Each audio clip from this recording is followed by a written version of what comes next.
अस्सलाम वालेकुम। तकरार ड्रामा जी दोस्तों नेक्स्ट एपिसोड जी तफ़सील सां तव्हांखे कहाणी ॿुधाईंदा हलूं। छा नेक्स्ट एपिसोड में मूसा आज़ादु थी वेंदो ऐं नवाब खान मीर जी ॻाल्हि मञी करे सॼी दुश्मनी ख़तमु कंदो, या वरी मीर खे जवाबु ॾेई छॾींदो ऐं मूसा खे रिहा कान कंदो?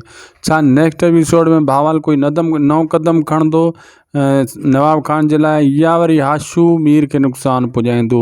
सॼी कहाणी ॿुधाईंदासीं दोस्तों इन नंढड़े वीडियो में। पहिरियां खे पूरो ॾिसो जीअं तव्हांखे सॼी कहाणी सम्झ में अचे, ऐं थी सघे तो उदासी टीवी यूट्यूब चैनल खे ज़रूरु सब्सक्राइब कंदा। इहो मुंहिंजो चैनल आहे।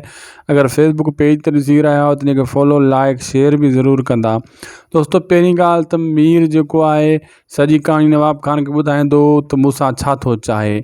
पोइ सोचण खां बाद में नवाब खान इन ॻाल्हि ते रज़ामंद थी वेंदो त दरिया खान मां हू हथु कढंदो ऐं इहा ॻाल्हि कंदो त हाणे मां दरिया खान खे चलो मां तव्हांजे चवण ते मीर जे चवण ते छॾियां थो, लेकिन मूंखे नैना जी गारंटी जेको आहे तोखे बि ॾियां थो, तूं नैना मुंहिंजे हवाले कर, मूसा खे बि छॾे ॾींदुमि। ऐं हू चवंदो पहिरियों तूं दरिया खान मां हथु कढ, पोइ नैना ऐं मूसा जे बारे में सोचूं था। इहो कदम नवाब खान नेक्स्ट एपिसोड में खणंदो ऐं नेक्स्ट एपिसोड में भावल बि को न को हाणे पंहिंजी धीउ जे लाइ कदम खणंदो ऐं नवाब खान खां मतिलबु पासीरो थियण जी कोशिशि कंदो, या नवाब खान सां सिधो विढ़ण जी पूरी कोशिशि कंदो।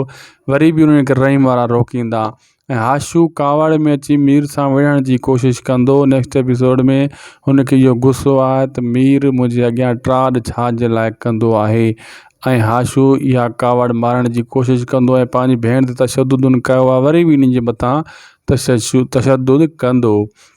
ऐं तव्हां इहो बि ॾिसंदो दोस्तों नेक्स्ट एपिसोड में सजावल खान वारा बि इन शइ ते सोचण ते मजबूर थींदा, लेकिन अकबर हाणे भॼण जी कोशिशि कंदो हितां आहिस्ता आहिस्ता त मां सजावल खां निकिरी वञा। जीअं मूंसां वापसि ईंदो त पोल पधरा थी वेंदा।